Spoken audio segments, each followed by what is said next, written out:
call to order the Plan Commission meeting of August 22, 2023. We'll proceed, please, with roll call. Mr. Holman? Here. Mr. Coots? Here. Ms. Lazaris? Here. Mr. Grady? Here. Ms. Curler? Here. Dr. Mason? Here. And Mr. Foster previously informed staff that he would be unable to attend tonight's meeting. All right, thank you. Next, item number 3, correction and or acceptance of the meeting minutes of July 25, 2023. Now, in these minutes, Mr. Coots, I'm looking at you. I thought that you had voted no for the general development plan and the precise implementation plan concerning cottage hotel apartments at 265 South Main. I thought I recalled that you voted no. I'm sorry, what? That is my recollection as well, yes. Yeah, because as to the minutes of our last meeting, I recall that you voted no. The minutes show that it was 5-0, but my recollection is that you voted no. Yes, it was a no vote. That's correct. Okay, all right, so I'll let the record show the correction in the minutes as to the vote concerning the general development plan and precise implementation plan for cottage hotel apartments, 265 South Main. All right, with the correction, then is there a motion to approve the minutes? Mason, so move with correction. Is there a Second by Ms. Curler. All right, it's been moved by Dr. Mason and seconded by Ms. Curler to approve the meeting minutes of 7/25/23 with the correction concerning the vote on the general development plan and precise implementation plan. Is there any further discussion? All those, in that case, we'll proceed with roll call vote. Mr. Coots? Aye. Ms. Lazaris? Aye. Mr. Grady? Abstain. Ms. Curler? Aye. Dr. Mason? Aye. Mr. Holman? Abstain. Motion passes 4-0. Okay. All right, thank you. All right, next is item number 4. Madam Chair, I just wanted to clarify for the commission members that if you were absent, you are still entitled to a vote on the minutes. Obviously, you don't have to if you don't feel comfortable to, but an absence does not mean you cannot vote. So I just wanted to make everyone aware of that. All right. All right, thank you, Mr. Daly. All right, next item is item number 4, questions and public comment. The public may address the commission at this time. We do not have a public hearing this evening. Public comment may be made regarding items on the agenda. Public comment may also be made on items that are not on the agenda if you are registered with the city clerk before the meeting. The state's open meeting law discourages action by the commission on items not listed on the agenda. Please keep comments limited to 3 minutes. State name and address when starting comments. Also fill out the sign-in sheet at the podium. For people online, please follow the Zoom link or the phone number listed on the Plan Commission agenda.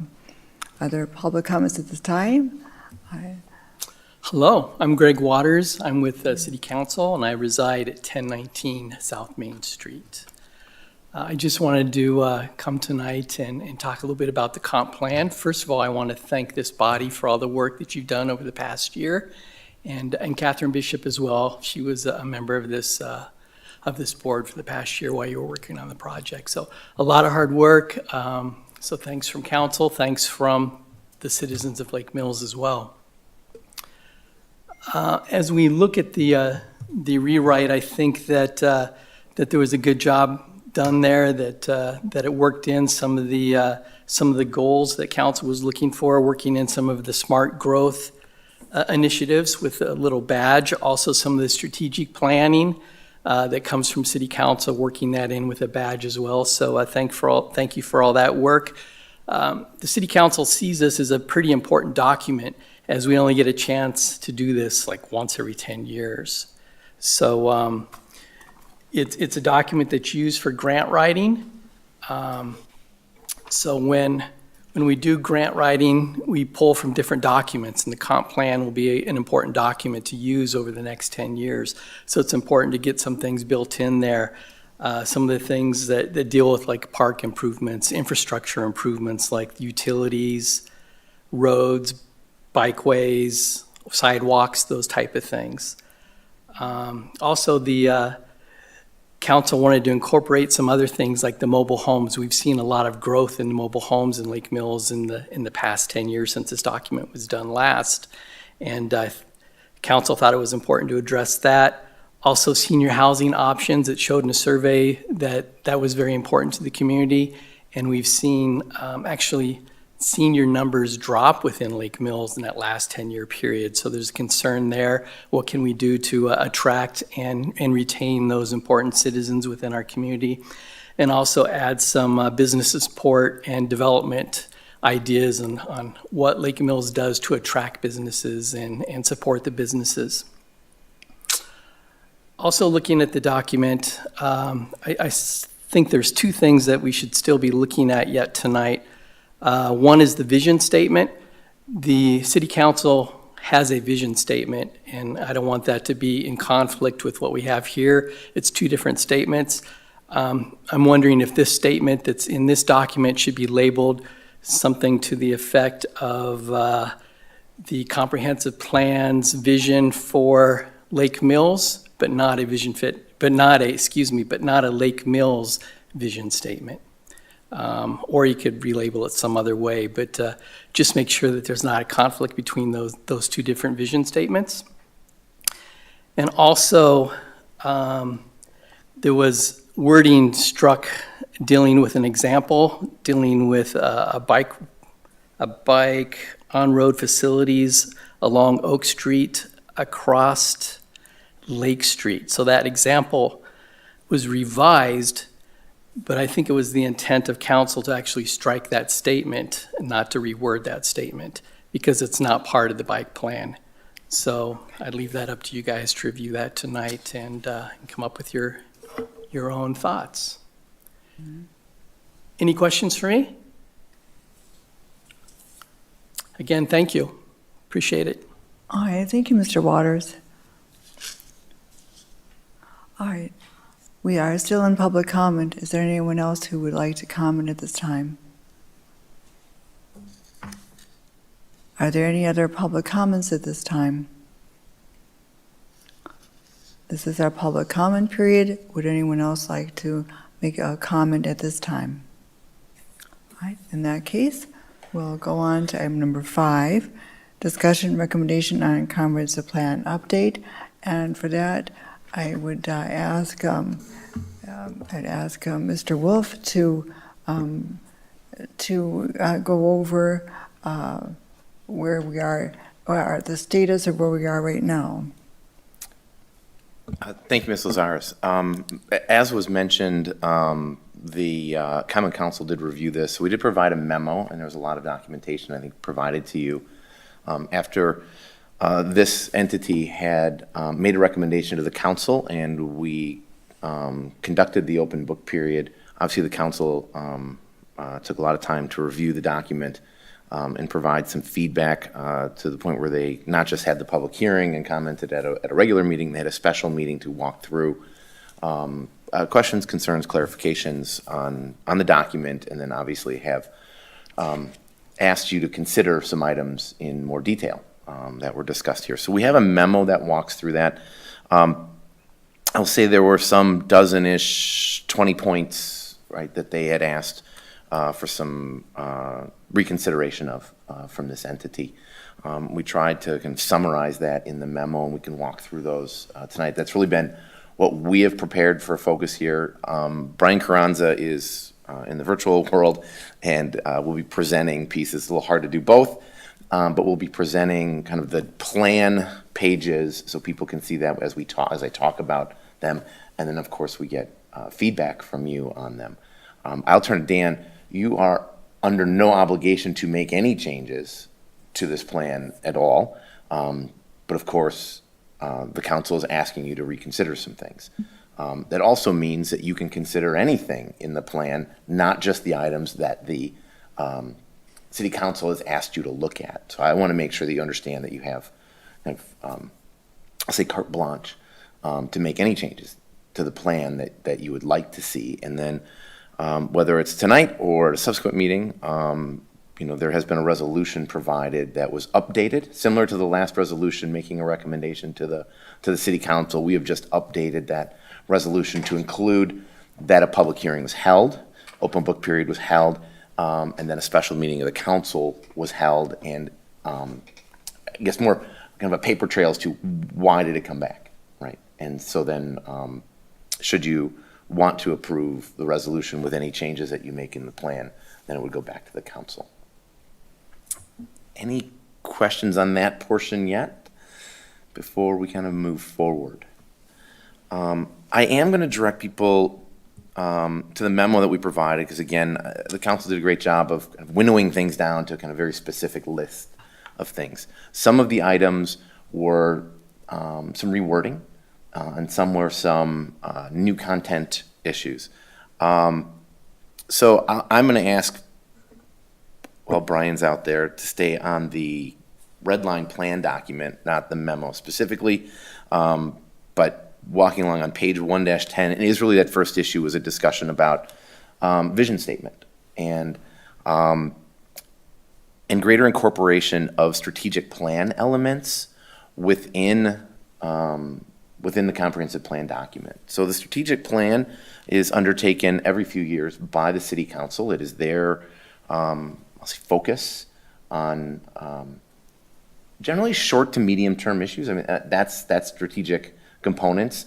The comprehensive plan absolutely has strategic elements to it, but the strategic plan really is focused on what are the action items, what are the marching orders for the city council, and then kind of directing towards their priorities. They'll undertake those every few years. So they've asked us to include greater references to the strategic plan in here. It's important to understand that there could be 2 or 3 strategic plans that get undertaken, or 4, and the amount of time that before the comprehensive plan may see a full update again. But yes, plans should have alignment, right, between them. The first most notable is the vision statement. We're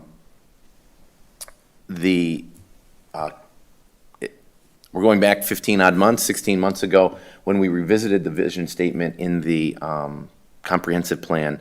There were minor edits made to it, but it was kind of the direction out of the Plan Commission that the current vision statement, which was a carryover from the last plan, still held true. Again, with some minor editing. In the memo we've provided to you, we've also included verbatim the vision statement from the strategic plan, so you can see them side by side. I will say the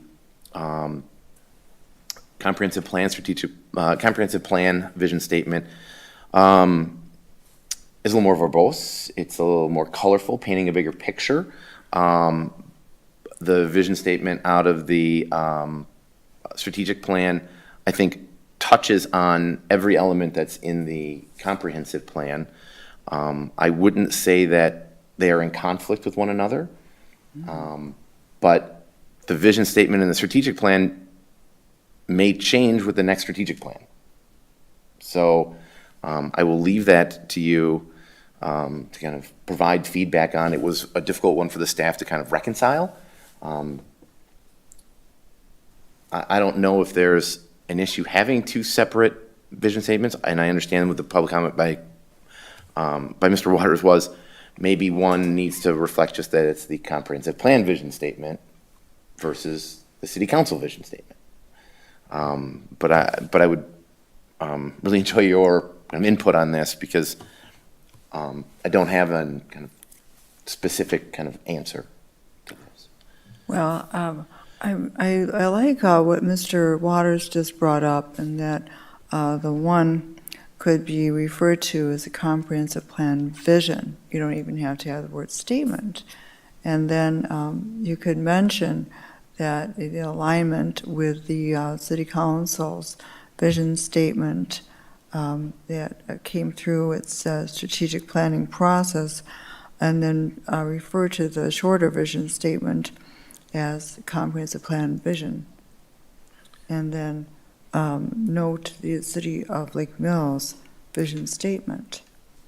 And- I would recommend that. And I just wanted to add on page, and I'll ask Brian to flip ahead, on page 1-10 of the plan, we've included commentary of the strategic plan, kind of its role, and then how there is alignment within this document with that plan. And then we've added a logo or an icon, if you will, if you can scroll down, there we go, where we have added this to two specific parts of the comprehensive plan where recommendations of the comprehensive plan align with the strategic plan. So kind of, I'll say, kind of pops to the reader on that. So Yeah, that's good. I just had a comment on this. So looking at page 110, I appreciate how that kind of laid out the role of the strategic plan, and it includes the vision for the council's strategic plan. One minor suggestion I would have at the beginning of the second and fourth paragraphs is to just insert the phrase 2022, because that is the date of the most recent city council strategic plan. And so if somebody is looking at this, 8 years from now, before the comp plan is updated again, there might be a newer strategic plan, and maybe this will not have been updated, to go along. So just to kind of give that, again, give that time frame. Yeah, Ms. Cole, I agree with you. What I would say is that, do include the date, realizing that the council will likely go through a strategic planning process in the relatively near future, and then that would incur an amendment where then you would have a different date in amending the comprehensive plan. So, and I would say it would be the most recent, referring to the most recent city's strategic plan. Right, and that was just about a year ago, so Yeah. 2022. I think if that is inserted in here, then it gives the reader a little bit more context about the timing of how the two work together. It's a good idea. Mhm.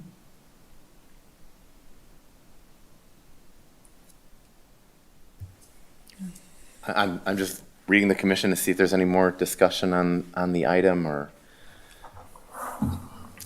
I just have a question. I was talking to somebody at the DOT, and, we already have, at 5 o'clock, we have a pretty significant traffic issue there on the north side. And strategically, who does the communication with the city, like with the DOT? Would it be Drake or city attorney or I just, just from the heads up that I got, we should start thinking about that strategically sooner than later, because if development happens too close to some of these intersections, then you have to buy property up at, it's already, by the square foot, but who knows what it'll be next. And, with potentially some growth sometime at the north, with some collector streets maybe between roads, between A and 89 or Rock Lake Road and 89. I just wanted to ask the question, when does that part of the strategic planning begin, or doesn't it? Or it's just purely a question. That intersection is kind of a difficult one for the city to comment on too much, because it's a county road and a state road, so we don't have a ton of control over much of the development around that area beyond some local review. We don't have regular contact with the DOT on a regular basis. If there was an issue, then probably myself or the Public Works Director would reach out to a regional rep or someone at the DOT to have a conversation, but it's not something that we've done recently. So as development occurs, obviously we have coordination with Jefferson County highways, on anything on their county roads for access. Any land division that is within certain proximity of certain intersections have to be reviewed by the county and the state for any issues or concerns that they may have. So I'd say those things happen if you're but talking about coordinated meetings, communication with the city, that's kind of a different conversation. Maybe we should just, just begin thinking about it. Well, in the transportation section of the document, obviously, we reference a street hierarchy to make sure that that's in alignment with how those streets function in Lake Mills, but also with county and state long-range plans for those types of roadways. We do have, I'll say, specific references about coordination with DOT, Jefferson County Highways, as it relates to development. So I would say those are things that are very kind of pronounced in the development, evaluation, and review process. Sometimes we're a little, like the 89 project, kind of kept getting pushed off, and the city was really nice and didn't say anything, and, it was supposed to happen about 3 years before it actually did, and somehow it got lost at the state level. Sometimes those things happen. The A bridge, they just reconstructed the A bridge, but there was always a plan in the city's long-range transportation plan that bridge was actually going to get kind of, in that intersection, we're going to get realigned. Well, that's now not going to happen for many, many years because they just reconstructed the A bridge, right? So those things they do look at, and they are in your other long-range plans, but sometimes the state side, we're not going to expend those dollars on that type of project yet. Thanks. To go back to the vision statement, I think that just simply renaming it like you did, and then instead of in that box, it says City of Lake Mills vision statement, I would just say vision statement for 2040 comprehensive plan to distinguish that this is the vision statement for this document. Which page is that, Mr. Grady? I don't know, what is that, It's, one dash 11? Yeah. Because it just, the thing is that they basically say the same thing, it just, this one's more verbose, but and it should be, because of what it's trying to do and spelling out what's going to happen for the next 240 pages.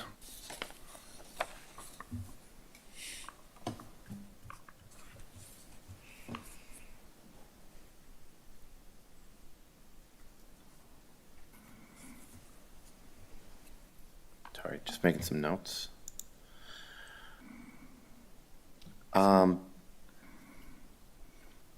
The next issue that came up, going back to the memo, is discussion of future land use areas, and I am going to ask Brian to switch over to the memo because there's some graphics in there.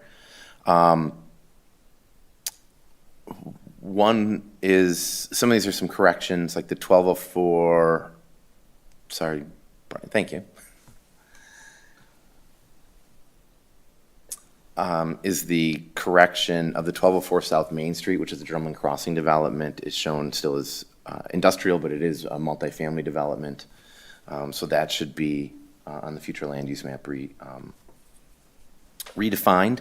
The same on the south side of Sandy Beach Road across the street, being commercial instead of shown as industrial. I think that's something that should be discussed, but that seems to be the expectation over there. Some of the uses had been industrial in the past, but you do have the Topals, you're going to have the ice cream shop there, and then continuing to move westward on the south side of Sandy Beach is, should it stay industrial, the DNR's shop there, but really is that the long range, like there's a 2040 plan, is commercial in some of those sites more appropriate, mixed use, residential, single family or multifamily. So it's a little input on that would be helpful.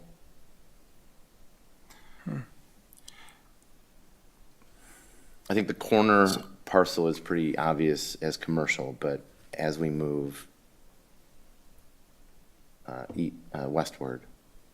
And Mr. Wolf, that's, when you talk about the corner, that's the one that has the former laundromat and former car wash, and then was just approved for an ice cream shop, Yes. but did not go through a rezone process.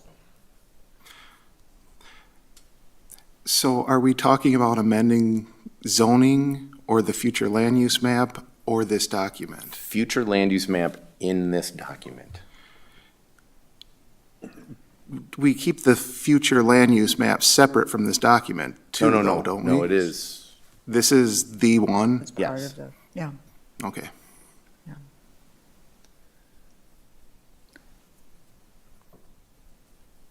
It was a separate attachment for tonight, just so we could look at it, right? Yes, it was, I'm Yeah, sorry, okay. yes. We tried to put a map in there that just had more detail, larger format. Across the street from these sites is obviously the,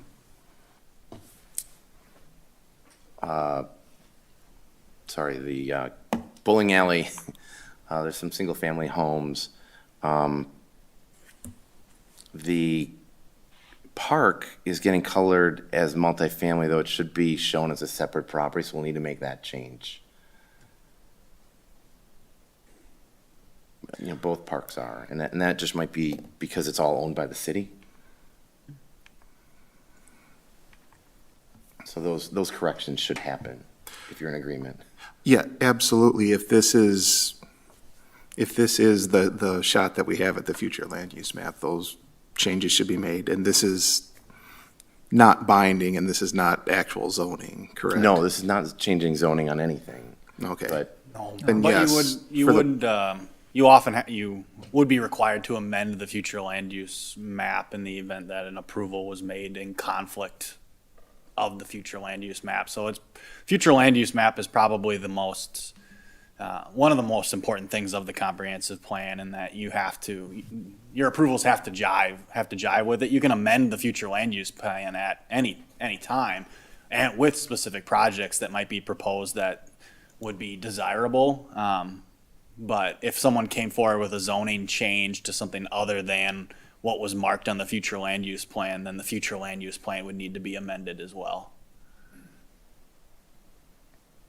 So it's not set in stone like anything. It can be changed, but it does carry some regulatory weight to it. Well, it gives a property owner, a future owner, an idea of what the city would like to see there, like what our preference would be, right? So it's nice. For that, I support the commercial designation on the south side of Sandy Beach Road. That does seem to be the direction that things are going, and that would make some sense there. And those are those properties that are immediately adjacent to the Drumlin Trail. So they're kind of sandwiched between Sandy Beach and the Drumlin Trail. There are still a couple of lands that are in the town, kind of sawtooth in there. I remember when, it was a while back, but I thought that there was like some drawings of residential use. In the- Apartments, kind of on Yeah. the, what would that be? South side of Sandy Beach Road. In the TID 5 project plan, there were some layouts that included potentially some mixed use or multifamily sites in that area.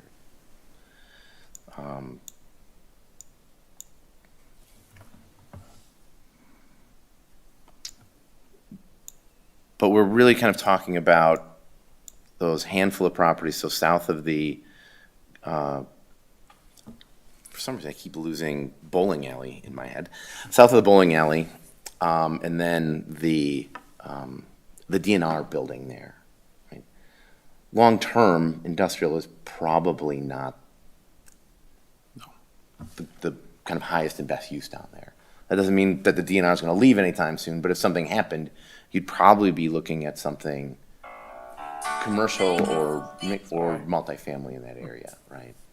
And it could be single family, but you're across from the park, you're adjacent to the trail.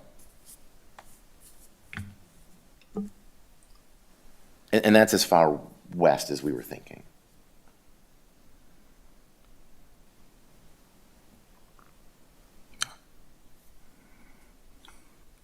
So I heard Ms. Curler say she's comfortable with commercial on that south side. Is thoughts from others, or?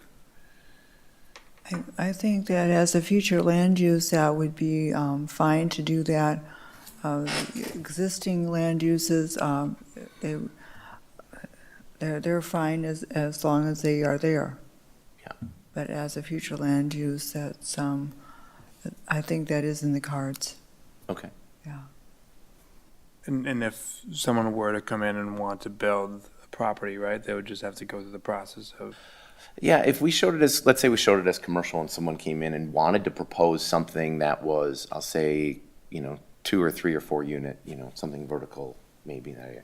You'd be looking at a few things. One would be an amendment to the land use, future land use map for it, a rezoning, and then of course the details associated with the plan. So I would say the public would be well notified of a development proposal to gain their feedback. Some of these are small properties, so you really can't build too much on them, but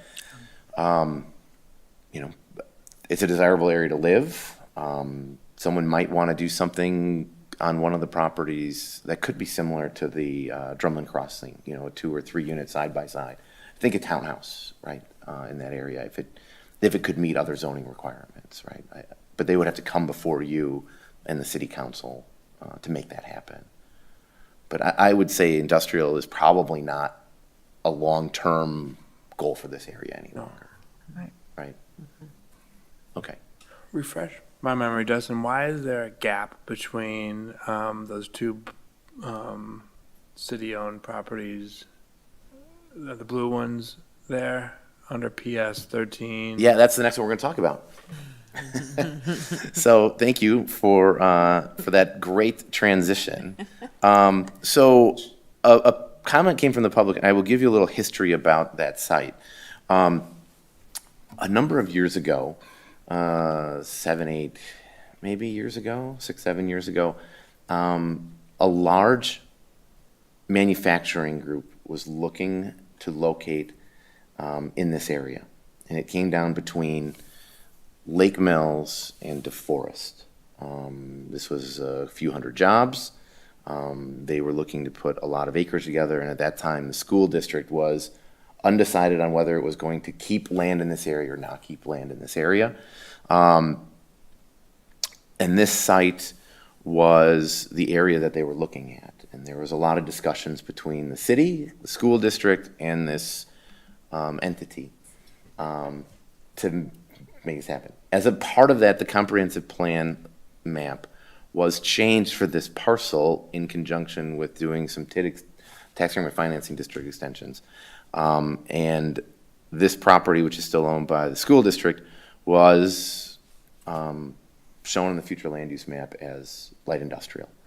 And it has been asked by some members of the public, should it stay that way? And the school district seems to have designs on potentially doing a project down here, went to referendum last year, as you know, and we haven't heard that they aren't going to continue to pursue that. So this is another site that it's probably likely where it should change back to. Blue is the designation for institutional.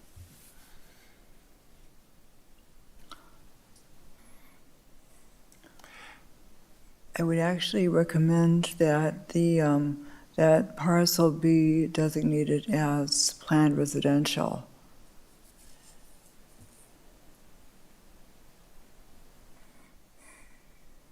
So you want that one parcel to be zoned or shown as future land use as the hatching that's around it? Or shown as institutional because it's owned by the school district and planned for a school? Can you clarify what is the boundary of the property that's owned by the school district? Is it 2 parcels? 3 parcels. Oh, so it's the blue, the gray, and the blue? The two blue to the north of it that abut the trail, and then what was the gray? It's on the north side of Unshaven Lane, so to the north side of St. Paul's. Dustin, from a builder's perspective, if we were to go back to institutional, does that discourage anyone from trying to put a project together? If the school district were to be like, we want to step away from this and we want to sell this property or spice it up? If the school district decided to divest themselves of the property and a developer came in, again, it would go through that standard process of what are they proposing? Does it require a land use map amendment and a zoning change? And again, the corresponding hearings associated with it. But with the school district's seemingly current plan to build a new school there, it would probably make sense to show it as all being institutional, unless something else came forward in the future. I agree with that.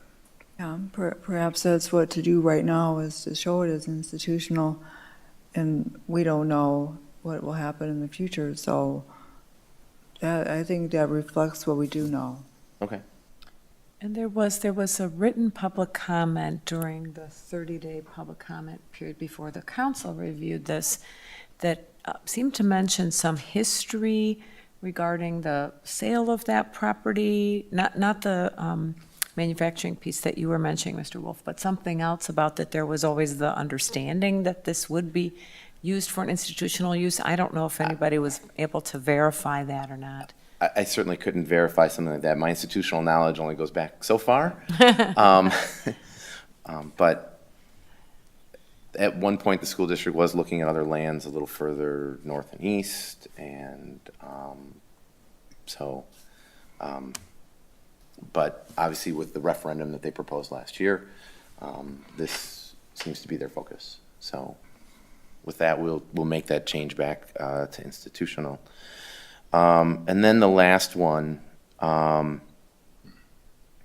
is on the north side, well, sort of north side off of County B in Brookstone. This is the new Summer Ridge multifamily development. At one point, this was shown for commercial. Commercial, yeah. Thinking that there was going to be the need for some commercial with all the housing, et cetera, out there. Obviously, this has come in and has been developed as a very nice multifamily project. And so we would make the change to what is orange here for multifamily. Yes, yes. Okay. Those were the proposed map amendments. So we will make those changes accordingly. Discussed. I'll ask Brian to go to page 313. And this is a discussion of mobile homes. So mobile homes in Lake Mills are kind of categorized under the multifamily district, and that's how they're handled from a zoning perspective. And we have a very, I'll say, robust section on mobile home development in the in the zoning code itself. Council brought up that maybe mobile homes should have a standalone section associated with it. So a couple questions that we have on that is, we've added specific kind of goals, recommendations, policies related to mobile homes, a lot of referencing to the code changes that were made a number of years ago that relates to them and how they're developed and corresponding with those requirements. We do kind of raise the issue that we have some legacy mobile homes in mobile home developments within the community. They don't generally meet contemporary standards, and they are something that we can grapple with when they want to change out for newer units. And they don't have, I will say, in many cases, the required infrastructure. Most of the mobile home parks don't allow for year-round residency. The one that's owned by the city, which is adjacent to Sandy Beach Park, the one to the north of that, really don't have year-round residency. The other one off of Water Street does. So, again, this is it. What we've written in here is that It should have, new developments and replacements should meet current code requirements, whether that's building separations, setbacks, that the year-round kind of residency is a bigger issue than the comprehensive plan would normally get into, because it does go back to having the right infrastructure to enable that. That could mean public roads, fire access, building separations, water main, and sanitary sewer that meets the requirements. So we, I don't say treaded lightly, but we tried to tap dance around some of those things and think some of them are bigger than we should be talking about in the plan here. And then there was kind of a question as to why was there like an uptick in mobile home units when we were looking at the housing section, when we had a breakdown of housing types, permits pulled, and we tried to add qualifying language that says, really it's because there have been new units, replacement units that have been requested. And then there were a handful in one of the developments of some vacant unit sites, and new units were brought into those. So we wanted to make that clear that it wasn't that new mobile home parks were approved, but there have been improvements to the mobile home parks. And I guess I'm looking to see if that's acceptable or, in addressing the council's, hopefully the council's questions or concerns about it. Okay, so the pink part there, That's all new language. that's all new language? Yes. Okay, so is that new language detailed enough? I'll ask, maybe Brian can kind of zoom in a little bit more on the page so you can see the text a little better. Thanks, Brian. A little bit more, maybe. Some of us have older eyes. I was including myself in that comment. It's not singling anyone else out. So increased coordination with the associations that run the mobile home parks, and stressing that we do have code requirements for mobile home developments here that work. There are recreational requirements on site related to them, and can we reference those specific sections? And then the mobile home park on Sandy Beach, there's certainly been, under previous councils, kind of a plan for that. And what you have started to see with Sandy Beach is there's kind of an order of operations to get to the point where you can make improvements to the mobile home park. Is you first had to start making some improvements to Sandy Beach with infrastructure, because part of the mobile home park relies on that infrastructure. So where are we with that? The city is still, and as in the strategic plan, has prioritized Sandy Beach Park improvements. So, but Which piece? The Sandy Beach one. So the Sandy Beach utility improvements are down the line, so you can think about it in phases. It's considered, we completed kind of the first phase with it with the boat launch. That was the first initial project. The next project would be the finding a private sector partner to run a restaurant, and then for the construction of a restaurant. And then right now the CIP divides the parking lot improvements into two separate projects. So and that also includes the second part of that parking lot improvement comes with a lift station project as well out there. And then once those projects are complete is when we are starting to look at remediation of the utilities underneath of the mobile home park. So we're looking, it's not currently on the 5-year CIP. So we have a 2024 restaurant, 2025, a first parking lot at 2026, second parking lot / lift station. And then we also have some beachfront improvements as well that are 20, I'm thinking off of memory here, might be 2027. And then the mobile home park is the final piece of that project. And that's strategically done in that when the city is doing that, we will lose lease revenue because people won't be living there. And so if we can get, there's a possibility of recouping some of those costs by having fees related to parking down at Sandy Beach, and then while we are waiting for that lease revenue to come back, none of that is finalized or set in stone, but it's one of the thoughts behind that order and why it would go in that way. So, 5 to 7 years, I guess I would pin it at for the utility projects. How large is the mobile home park down there? I think right now there's close to 100 mobile home units. After renovations and How many bringing things up acres? to code, we're looking at 85, I think, 80. 5 acres? Oh, yeah, it's much more than 5 acres. Yeah. 20 plus. Yeah. 20, okay.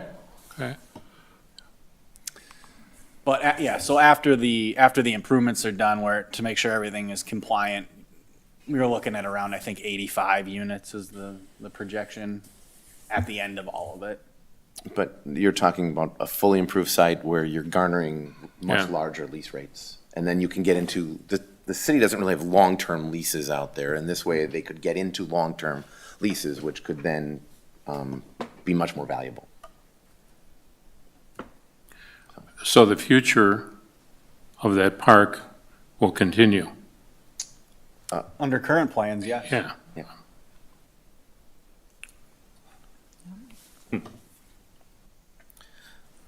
So jumping back to the document, what we've added there, I'm hoping that's satisfactory without kind of getting way into the weeds on mobile home parks.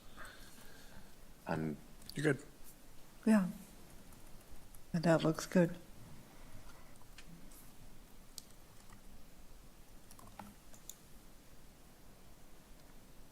Then we're going to go to 4-6 of the document and the discussion of sidewalks and pedestrian paths. The council has asked you to reconsider having more language related to the long-range bike and pedestrian plan. And then the comment we took away was adding names of the streets from the map in the bike pedestrian plan to the document here. And then including, there was a map 4-2 that had the bike paths, if you will, on them. Changing the title reference, though, to the bicycle plan, but to make it clear that that's coming out of the bicycle plan. And I know there's a lot of discussion at this level about that, so. Oh, Ms. Curler. Ms. Lazarus, if I may, on that page, Mr. Wolf, let me just double check on the bottom, 4-6.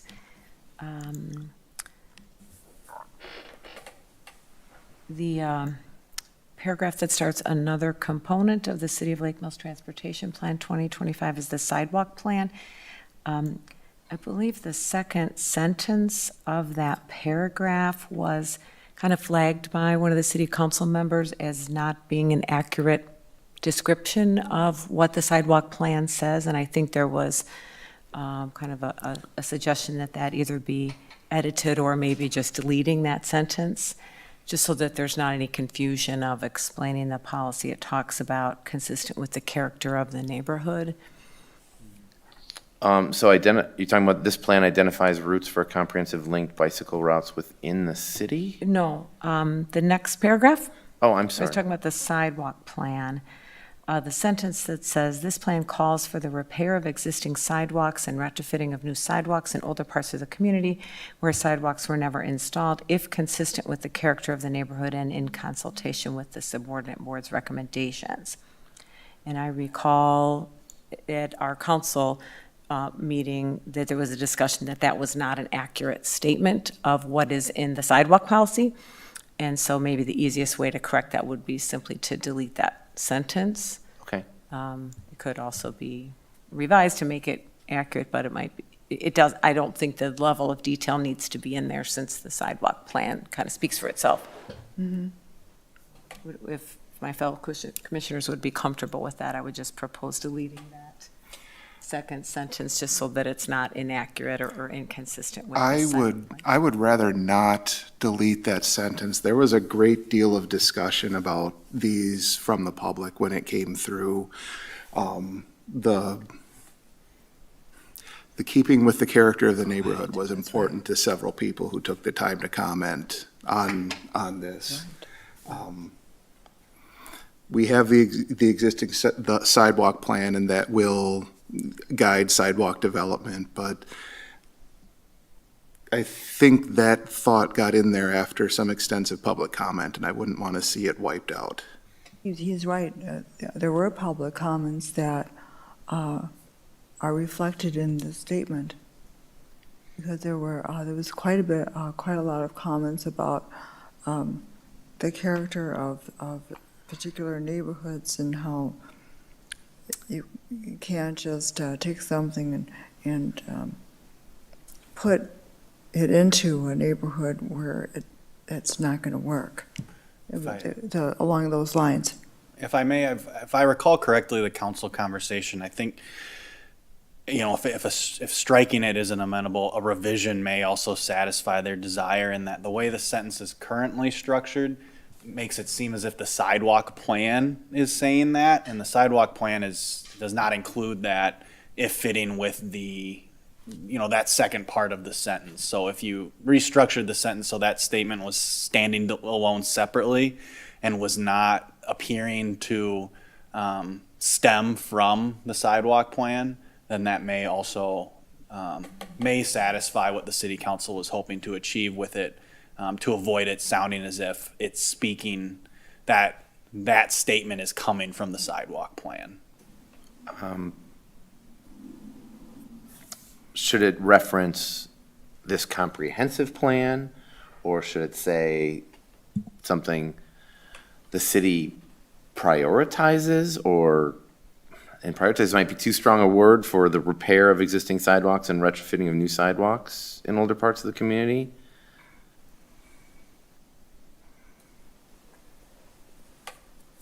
Trying to get away from the statement or clarifying this plan. Mm-hmm.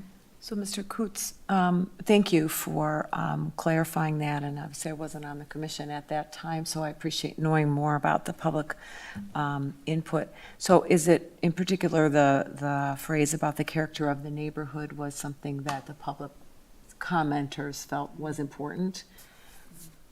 And I wonder if we could split that sentence into two and then somehow identify that specifically, that, you know, recent public comment supports, you know, looking at the character Sure. of the neighborhood or something like that. We could refine like the second part, the if consistent with, and we could say something like consistency with character of neighborhood and consultation with subordinate boards' recommendations is important with sidewalk siting and installation. Yes, like that. Mm-hmm. So make it a separate sentence. A that separate says sentence, and yeah. starts out consistency. Okay. Mm-hmm. Would that, do you think, appease both, Mr. Coons? I'm not even sure how it's reading at this point, sorry. How would it sound how would the paragraph sound then? All right. Bear with me. We're editing on the Mhm. record here. Oh, no, so, I yeah, know. it's hard Live to editing is like follow. doing math in public. It's a bad plan.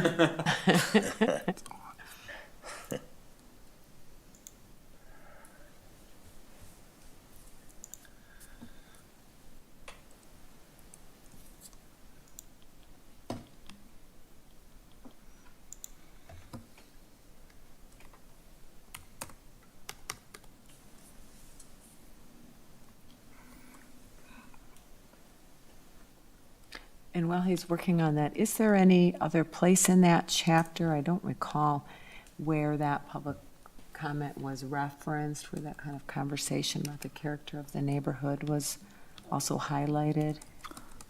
I'm recalling that those comments were also in reference to bike lanes, that, you know, some neighborhoods, you know, are not really well suited to this installation of bike lanes.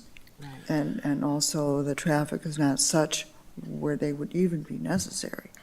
As I remember comments like that. Right, because I think there was something on some of the maps that people were responding to. Sure, In yeah. terms of what was shown for potential future. Yeah.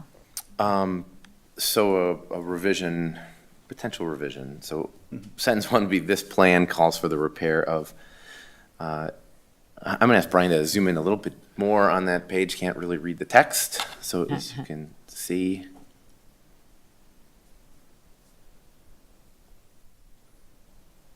More yet.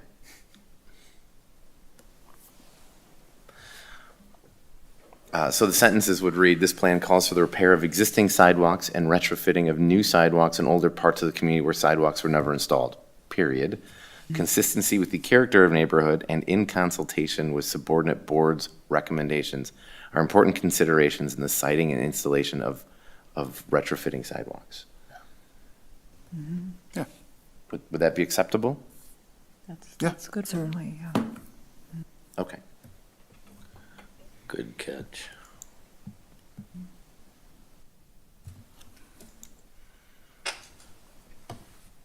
And then the inclusion of map 4-2, and I'll ask Brian if he can put that up.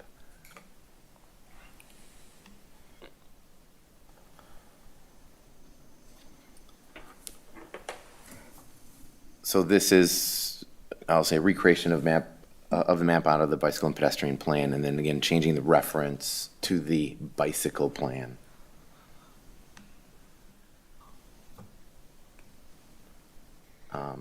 The council's asking you to include this. At one point, you had decided you wanted it removed. So I feel like this one's a little binary. I would clarify that I think a lot of attention gets pulled to what is named and what is listed and where the routes are. But I would just remember that not just because something's listed on the map, it doesn't mean you're talking about a dedicated, bicycle infrastructure as like a curbed off lane or even a bike lane. That there's opportunities there, for sharrows, for other ways of designating things as bike routes that may not be as intrusive as some may assume that they're going to be. So, this is it's kind of like a preferred, potential routes, preferred routes, things that are kind of consistent with, if I'm remembering correctly, some that are on already some Jefferson County identifications of maps. So it's, it's pulling from other documents that exist. But what it means when it says that when it's on the bike network isn't necessarily decided based on it being identified on a map. There's a number of different avenues you can do to improve, bicycle friendliness in an area. And I don't think that those details are necessarily fleshed out in this document, nor do they have to be. So this was another one. This was a tough one for the commission, and there was a lot of public comment on this. Personally, I like the idea of trying to make Lake Mills more bike accessible in general and expanding that. But the public comment on this was quite clear that people got distracted by the routes on the map. It is a very tough sell to put a map out there with things labeled and then say, oh, but that's not where it's going to go. Well, it's a map. That's what people see. That's what people think. If it says proposed on-street bike path, it sounds like you're trying to make that into a place with an on-street bike path. I would not want this linked up just because of the public comment that we got, even though personally I think I probably would want it on there, and I think there's a lot of good stuff in it. And I understand that all this changes as implementation happens. The public comment on this was very clear that I don't think we should be even approaching putting the map in there at this point.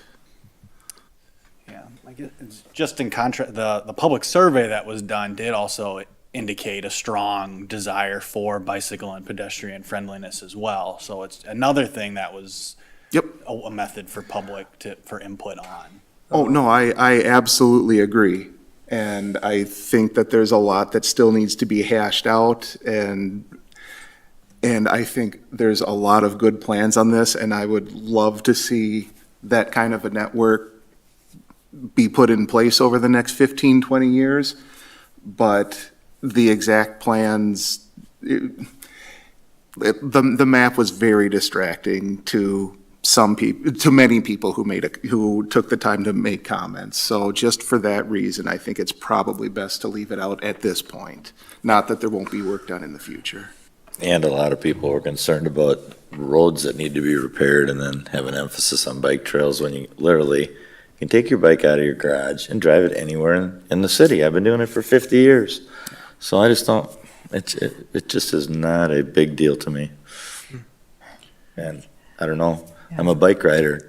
Does it appease me? No. I think it's just silly.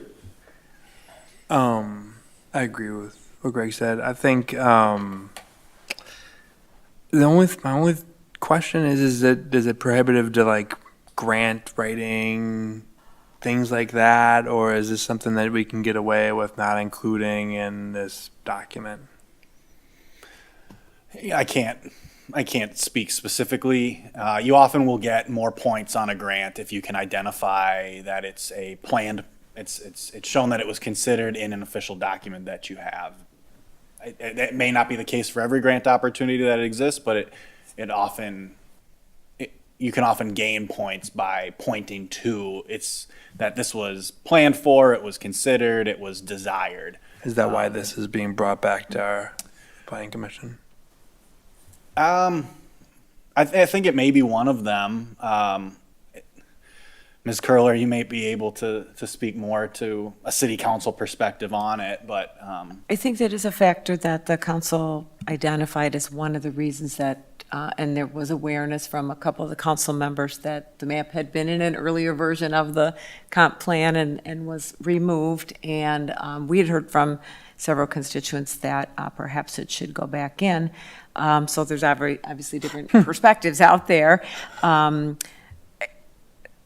I think an overarching concern that the council had with the section related to bike lanes is that we don't want the text in the comprehensive plan to contradict the existing bicycle plan. So that, for sure, we don't want anyone to think that this comprehensive plan document is somehow updating or revising the bicycle plan. The bicycle plan's been approved. It's, the plan of record until it gets updated. And so to that point, whether this map is in the comprehensive plan or not, it is still in our current bike plan. So it doesn't really go away. It's just maybe not something that people would be looking at if the commission decided not to include it, in this update.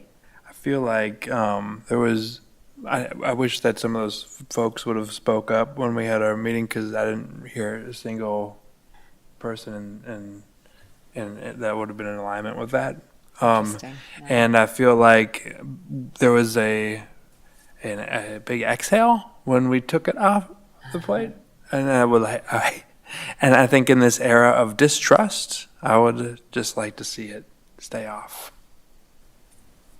Well, I appreciate all the comments from the commissioners and a summary of what you experienced. And I think that the council has already asked the Public Works Board to plan to start looking, at updating these plans. It's 18 years old. And because there was so much comment during the comprehensive planning process about looking for pedestrian-friendly, bike-friendly, I would anticipate that, they'll be working on the sidewalk and the bicycle plan. So there will be more opportunities for all sides of the issue, to kind of weigh in more specifically. And so, in light of all of that, I don't have a problem with leaving the map out, given that there was so much concern during the commission's process about it.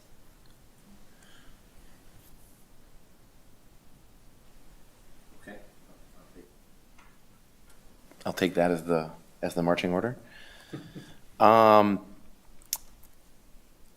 The next one is, there was some added language, add Economwalk Hospital, the regional healthcare facilities. I'm not gonna go to that page. And then there was softening some of the language as it relates to the wastewater treatment plant, and that is considering. Can we go back to the medical Sure. facilities for a second? Why was Economwalk included in there?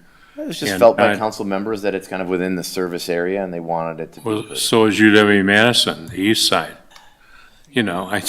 So is Watertown's, Okay, let's go to the page. I believe it is mentioned on 5-6. This was from one of our council members who's in EMS, and so he had specifically highlighted, that is also a major medical facility in Economwalk that we often take people to. Yeah.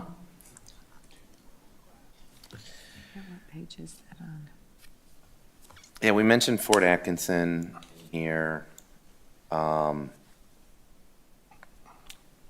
It was felt that Economwalk, with its proximity, kind of qualifies as well for inclusion. So, Yeah, but so is UW. I mean, I'm just asking why Economwalk? I don't have anything against it or anything, but I just wondered why that and not others that are close. I think the others are listed, and so I think Where? I don't want to well, speak. no, we for mentioned Mr. Fields. Fort, but we don't go out to Madison. Oh, I'm sorry, that was my mistake. I thought No. that UW was listed. Yeah. No, but at that point, you may as well, now you're listing what, Freighter and, I mean, They're You've both cast a really 25 wide net. they're both 25 minutes away. I get Yeah. Dr. Mason's perspective, but I mean, UW is a this is- solid 35, 40 minutes. Sun Prairie is Not the 25 east minutes side. away. The hospital, That's- to the hospital. Yeah, I think the it was, clinic, not the clinic? specifically focusing on the, Hospital. Oh, okay. hospitals, there you within the go. region. We certainly can, but I think it was, Economwalk and Fort were, Economwalk isn't Jefferson Waukesha County. Waukesha County. I guess we're considered more of our regional medical facilities, to specifically call them out. But if we can add additional ones as well. Again, this is more, it's a descriptor of the area, a descriptor of our region. So it's descriptive, not, regulatory or anything of that nature. So it's really the scope of which would be within your purview to add or subtract or describe anything additional in this area that would be beneficial for people reading it. We don't call out UW specifically, we just say Madison, right? Yeah. So But I don't have any. I'm not dying on this hill here, so. Yeah. Yeah. I did- Maybe I'll just add one more thing that I think was where Mr. Fields was coming from in making this suggestion, is just to highlight Lake Mills is a great place with great access to medical facilities. So You it could- was just another way of highlighting that. You can mention that there are a number of regional medical facilities within a half hour's drive of Lake Mills, Right. because if you're going to talk about Economwalk, then you should talk about Aurora Medical Center in Summit. So, and it could go on and on and on. So you Right. just say that there are excellent regional medical facilities within a half hour's drive of Lake Mills, and that would take care of the Right, list that several Okay. people may have in mind. Yeah, so I guess the final sentence there, the city is also within 1 hour of world-class medical facilities in the city of Madison. Likely includes, it's gonna include UW Hospital, St. Mary's, and Meriter, so I think. And that makes sense. Yeah. You realize within an hour, you're at Freighter and St. Luke's and Of yeah, course, got every children's and. It like, would be, it'd be a never-ending list. So, I mean, So- we then should probably add City of Madison and City of Milwaukee and then Yeah. we'll mention within a half hour is Could say within. Sun Prairie and, Within an and, hour. and Economwalk, and we'll just kind of leave it there. The point is taken that you're well located. Yeah, well located, yeah. Okay, yeah, so you we can- will make those edits. Without making the Got list. it. Not have the list.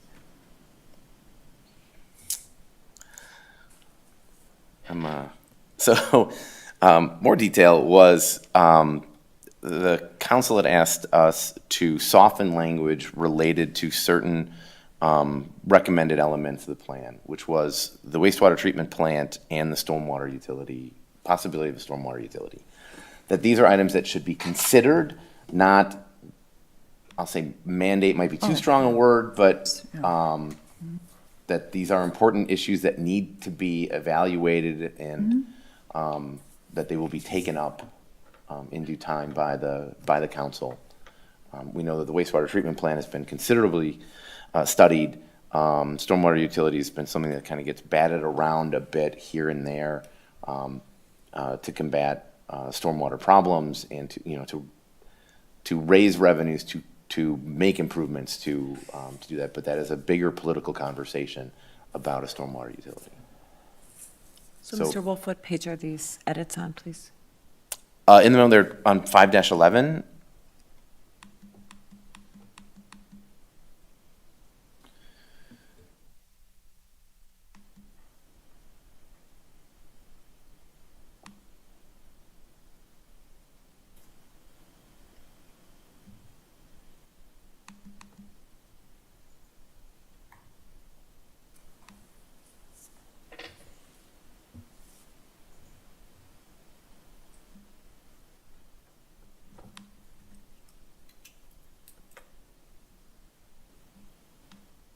I'm not seeing it on 5-11, but maybe I'm.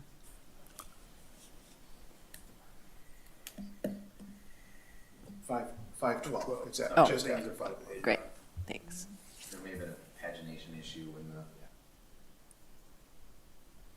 Yeah.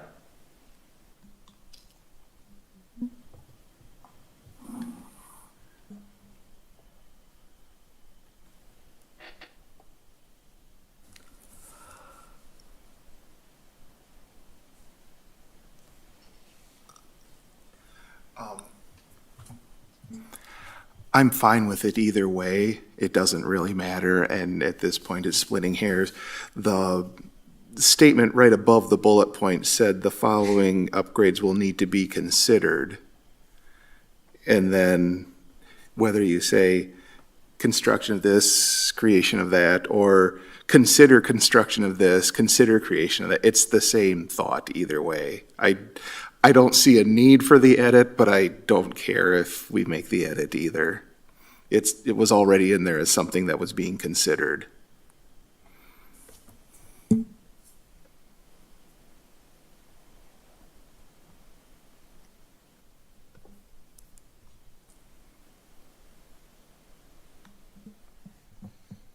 I just need to know whether There's you want no- to keep it or change it. There's I'm no giving it a thumbs objection, up. we can I- keep it. You know, I would say don't make the change because I think it looks foolish to say consider considering. I would say leave it as is because we're already considering the point. Yeah, he's right, isn't he? Yeah, that's right. So if I could, The following just- needs to be considered. And I think then- you're right. There's a consider and consider are kind of right in a row.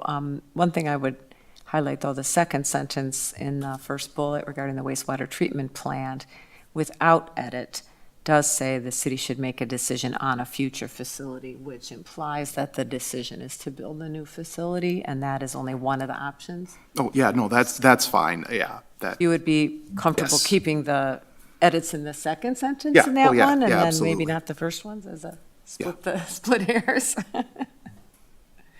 that consensus? People comfortable with that one? Thumbs up and thing. Sorry, thank you, Drake. That's a consensus. Excellent.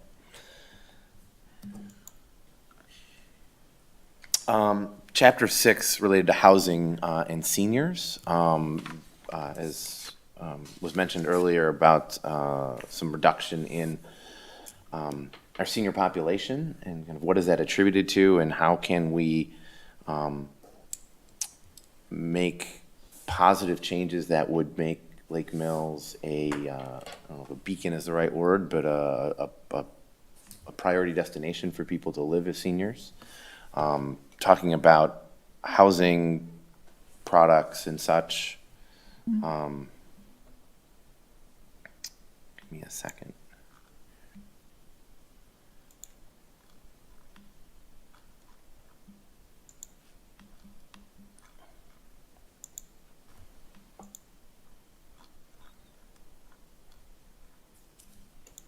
On page 6-23, there we go.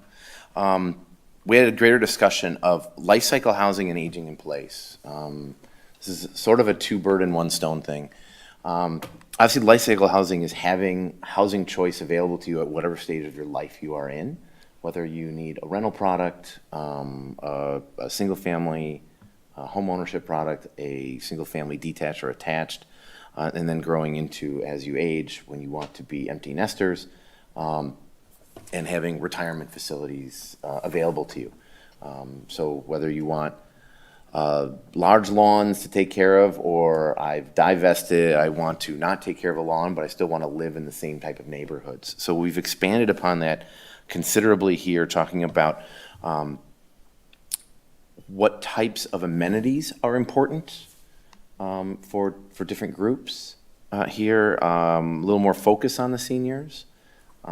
This is also dovetailing with other conversations and language we put in the document regarding infill opportunities to provide housing types that do appeal to empty nesters or seniors, and then attracting new retirement facilities of varying types of care, whether it's independent or varying assisted, that these are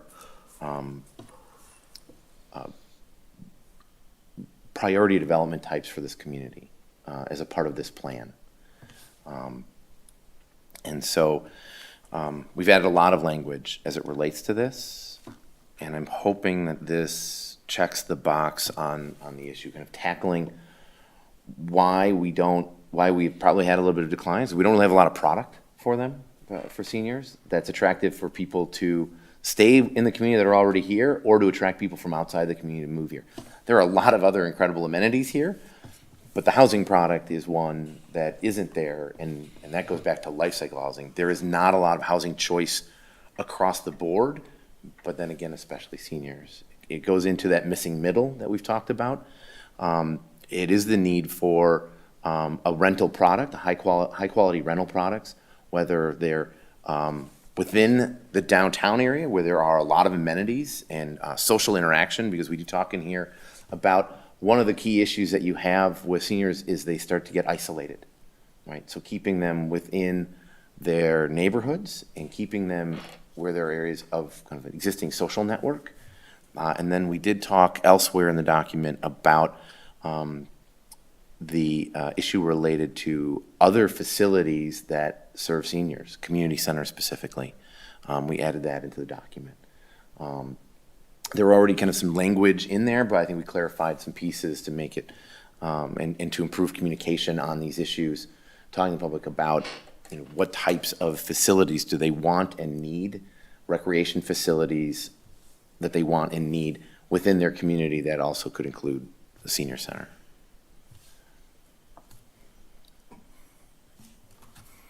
No, this, Go ahead, Mr. Cruz. you go ahead.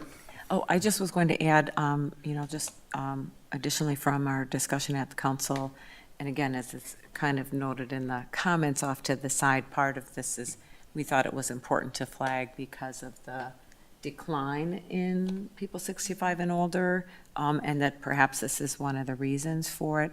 And I think there was public comment during the survey that was done for the comprehensive plan that the council kind of keyed into, and we also had one additional public comment during our 30-day public comment period, specifically looking for senior housing and looking for ownership, not just rental, but ownership.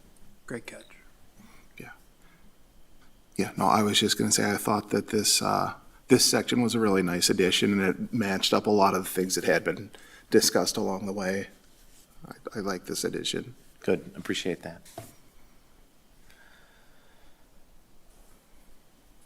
On page 6-2 was talking about the percentage, why has mobile homes grown? I've touched on that there were just opportunities for new within existing and replacement of units. On 6-15, there's a specific reference to kind of a street width issue in relation to workforce housing. And the council's asked us to remove a specific reference to a width. It's not that narrowing streets or something shouldn't be considered, but really just we don't need to get into like the specific width. It's something that should be evaluated with a project. Yep. Page 7-10 talks about training opportunities. The council expressed concerns about assisting employers and attracting employers and office opportunities within the community, and what can be done to provide that assistance. And so working with some various state organizations or Jefferson County Economic Development Consortiums would assist with that. And we've added some considerable language related to that.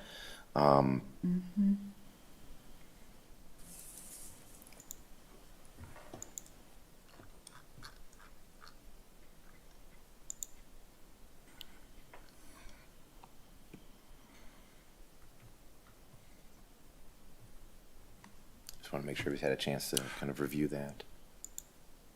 Yeah, no, it's another nice addition. One just typographical thing, and this will obviously change depending on other edits, but just depending on how that goes, the caption for figure 7.4 doesn't make sense with where the page break is falling right now. Oh, there's some, yeah. Yeah. We will, when you're redlining. And, yep, things- yeah, I know. Yes. I got it. Yeah. Things kind of get all over the place.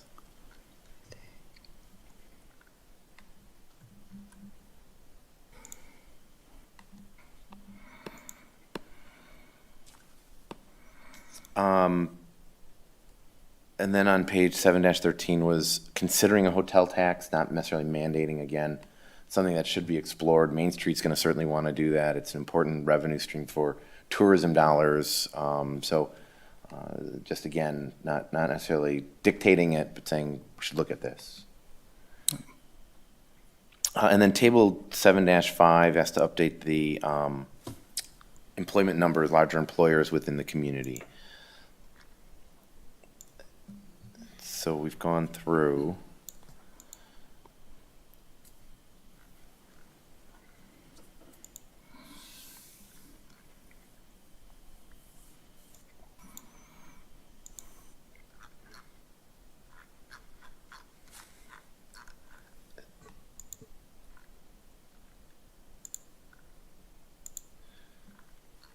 Which is on page 7-6. You can see the changes made from there, pulled from the Department of Workforce Development.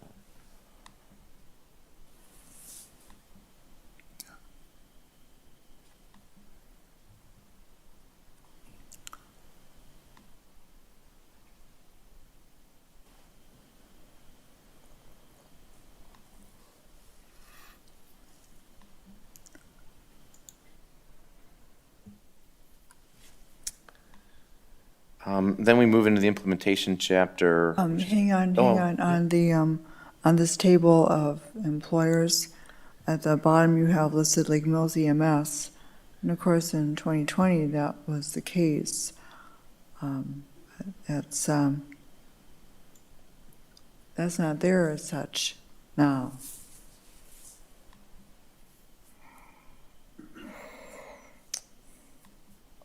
Would you suggest removing them from the table then, or? Just remove them from the table.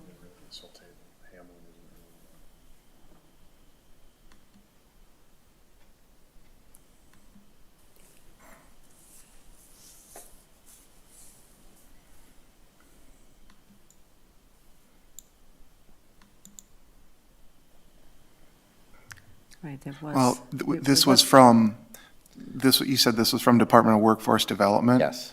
And if it's from an external source, and especially if it's reflecting employers in 2020, I think it'd be appropriate to leave it in. It was an employer in 2020, it fits the category, and we're not messing around with someone else's chart then. No, but the point made, though, is if they're not in operation, they certainly can be stricken. We don't have to look at it as, we can just reference that was 2020. It's, you got a 20-year document and you're referencing a single point in time, and it gets a little challenging, so. Right. Yeah, I think we can, at the very least, put in asterisks next to them and put down, not in operation any longer.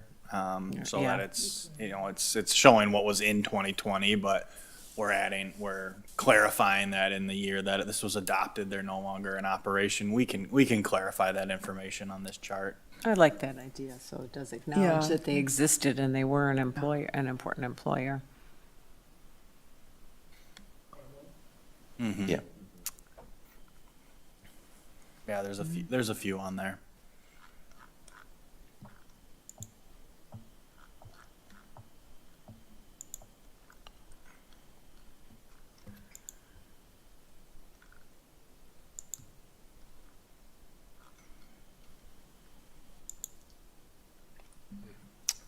Then the last comments relate to page 9-2 and 9-3, which is softening some of the prescriptive language regarding annual review and plan updates to make it more consider that,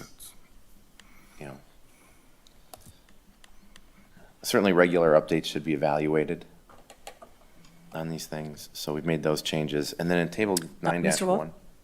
I'm sorry. I actually have a comment on that one, then on 9-2, and I was the council member that brought that up during the council discussion. So I appreciate the changes in the first sentence. The rest of the paragraph sounds very prescriptive in that we will do this and we'll do that. So I wonder if either the rest of the paragraph could be softened or perhaps just the first sentence is sufficient Well, to say, consider evaluating the plan annually by doing these steps. Do you want to take the other things out? I mean, again, there's a very prescriptive process you have to follow. So we don't have to reference all of that in here. To annually review it, there's a prescriptive process? No, but when you decide to make changes or edits, there's a prescriptive process, right?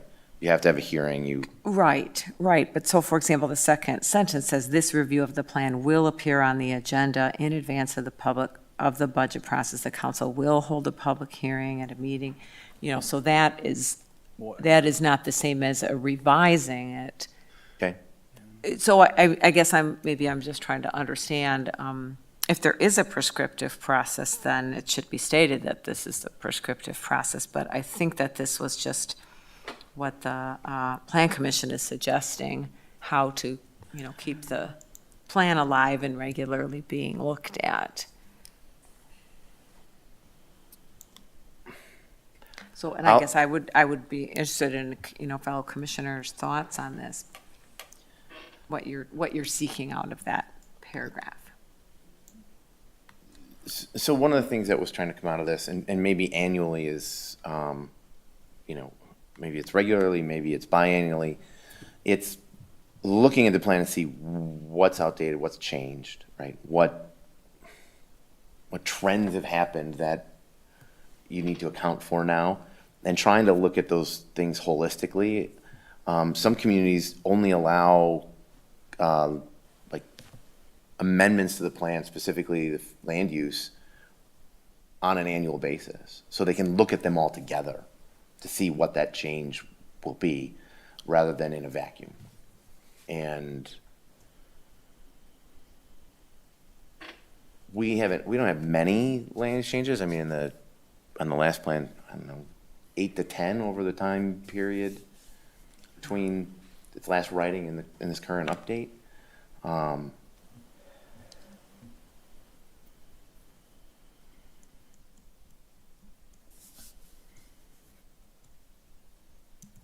I think the goal behind the sentence here really is that it's not going to be a plan on a shelf. You're going to look at it. You're going to see what's happened in the community, see if certain things need to change.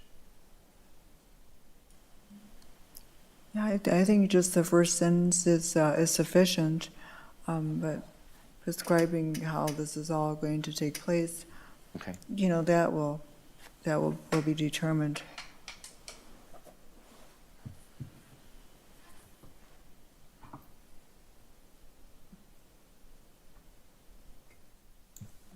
From a time perspective, how long might that take annually? It depends if any changes were desired and how many. So it's difficult to say. It could, a review of it could be simply that no changes are warranted at this time, or if there was if there were many things that were desired to be changed, it could take a much longer process. So, Hopefully, we can develop some sort of criteria for that, so we wouldn't have to go line by line, have it based on either what you're hearing or seeing or need to have done versus scrutinizing this line by line.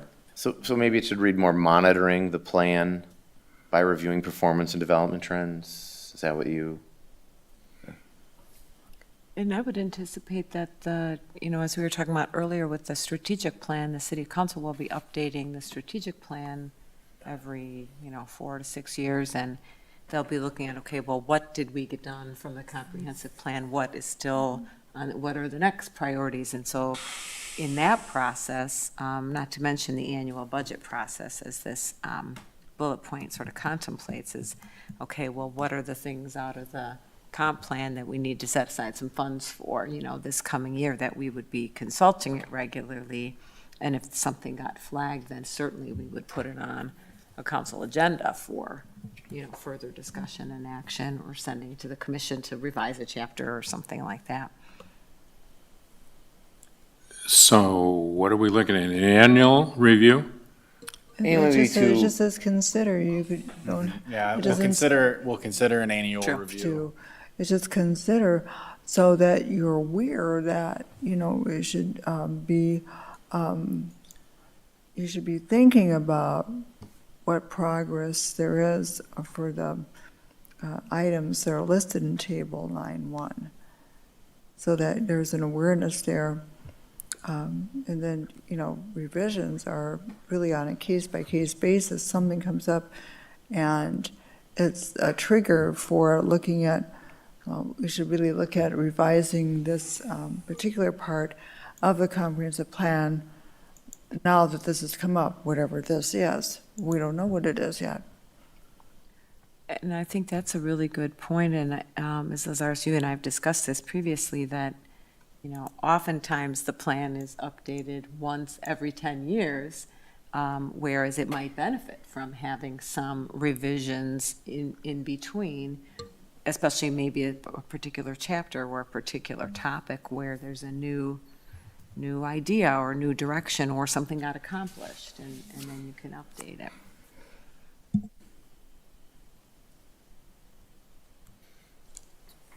So I Okay. guess, given all that discussion, I'm satisfied with the edits that are here.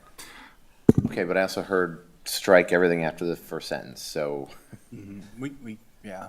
We can strike the remainder after the first sentence and leave it with consider evaluating the plan annually, Well, you and may- end it at. If- I'm sorry for interrupting. If we put a bullet point in there that says consider reviewing it, we may as well strike the whole bullet. We're not saying anything then. If we could put the word regularly review, something along those lines, and there could be some sort of an indeterminate timeframe. But to say we're going to consider evaluating this at some point in the future, that's planning to plan, and who cares at that point? Well, he has, What he's about got- going back to monitoring the trends, et cetera, and see what impact it may have? Yeah, anything along those lines would be fine. I don't like saying consider. Okay. Consider Sure, yeah. evaluating the plan. Either evaluate it or don't evaluate it. Yeah, you could say evaluate the plan regularly by reviewing performance and Yeah. development trends. And if you look at table 9.1, that would advise you on perhaps how frequently you want to take a look at something. I like that idea, Mr. Cruz, very And- good. Yeah, and the exact steps aren't super important to me. I don't know what all the ramifications are, and if you have to publish things ahead of time by other statutes and, in the paper, and I know that there's all those things that have to be fulfilled. One thought that came out of this, though, there's the sentence, Citizen participation in this review should be actively sought by public notice. One of the large pieces of feedback we got, and again, this is something where there was people all over the place and on both sides of it. I thought that the initial polling and sampling and the focus groups, I thought there was a lot of effort that went into getting public input on this. And some of the public input we got as we were going through this plan was still, well, we need to have more chances for public input. We heard that time and time again when there was lots of chances leading up to that. So emphasizing citizen involvement, I think, is something I wouldn't want to lose out of this paragraph either. I don't know what form the whole review needs to take, and it's not particularly important as long as it's somewhat, some sort of a regular basis. And I think it's worth emphasizing that, citizen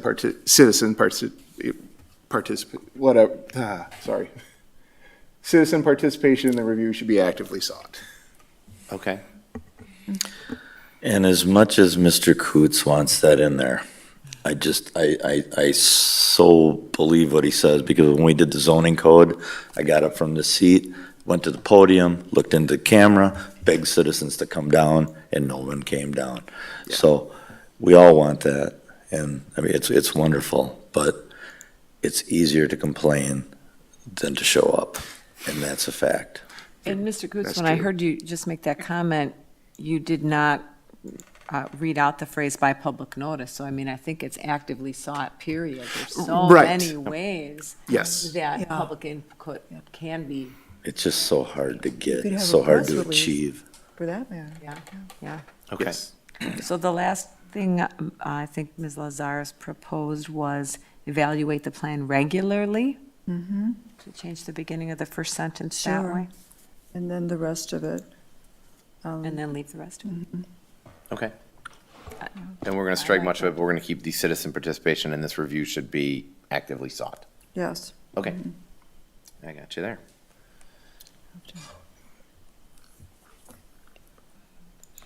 The next couple items relate to Table 9-1, which was clarifying some timeframes on the implementation. This is the implementation table related to land use and considering changes to the zoning code. Instead of spelling out 1 year, maybe it's a range of years. This says 2023 to 2025 because it may take a little time. Oh, I see the ongoing. And then a little bit later was considering the expansion of the electrical service area as the city grows, and that's an ongoing issue for the, to make sure that that's included as a part of growth plans. Growing in a direction that can't be well-served is a bad plan. Oh, certainly, yeah, ongoing. The last one in here is more references to smart growth in the document. And so what you will see in here, kind of gloss past it, but it starts early in the document about what is smart growth and how it applies to this plan. So I'm going to make poor Brian go all the way up to, thank you. We have the discussion of what smart growth is, what those kind of land use or decision-making priorities are. And then we've included this icon or, badge on elements that were in the plan that are smart growth related to kind of call them out as well. And so you'll have seen them in different chapter headings and such, and kind of what those elements are, which was a great recommendation to bring up. I thought that was a great addition, to put the icon in there that'll focus people on that particular area. So hopefully in reviewing it, you've seen that one, and you've seen the elements related to the strategic plan and kind of how those apply, whether it was like communication or infrastructure or something, so. Yeah, that was very good. That's what we had for you. And So, Planning Commissioners, we also have a prepared resolution.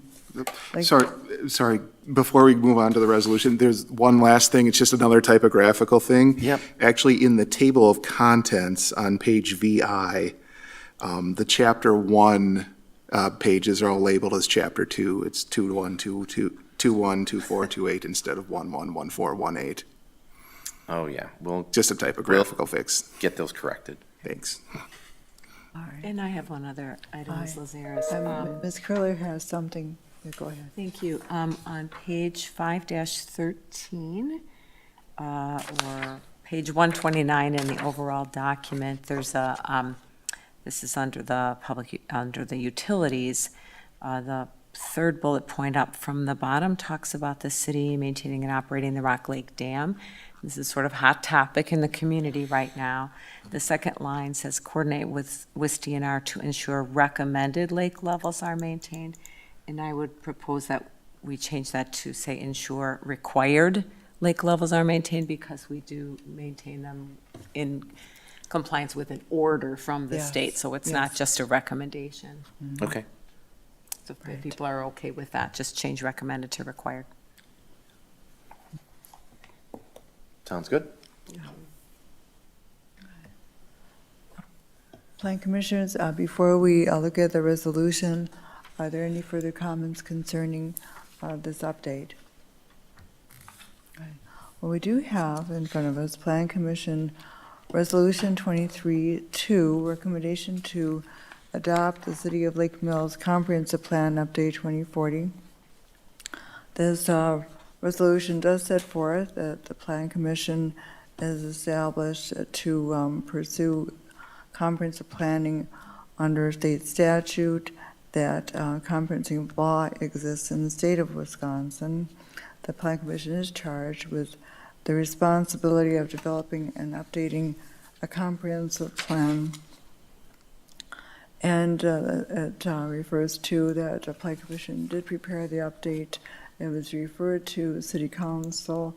City Council, there was a required public review of 30 days.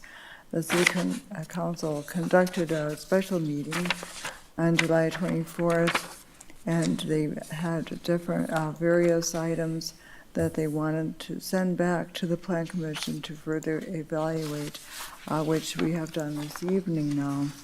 And so at the end, we have that therefore be it resolved. The Commission recommends to the City Council the attached City of Lake Mills Comprehensive Plan 2040 dated August 22nd, 2023, incorporated by reference, and recommends that the City Council adopt the same by ordinance following notice and a public hearing in the manner provided for in Section 66, 1001-4 of the Wisconsin State Statutes. Hi. Are there any comments, questions about the resolution that is here? If not, then I would entertain a motion concerning this prepared resolution. I'll make a motion to adopt Mr. Coots, Resolution 23-2. Mr. Coots will second the motion. All right, it's been moved by Dr. Mason and seconded by Mr. Coots to adopt Resolution 23-2. Is there further discussion? Just to clarify then, all of the changes that we discussed this evening would be incorporated, and that's the version that is going to be sent back, right? Yeah. Yep. That's correct, that's correct. Mhm. All right, any other discussion?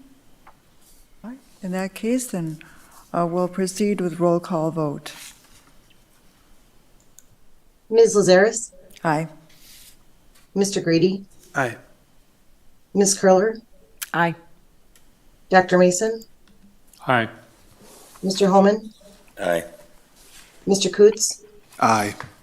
Motion passes 6-0. All right, thank you. And item number 6 is recommendation for future agendas. Is there anything we should know at this time about September?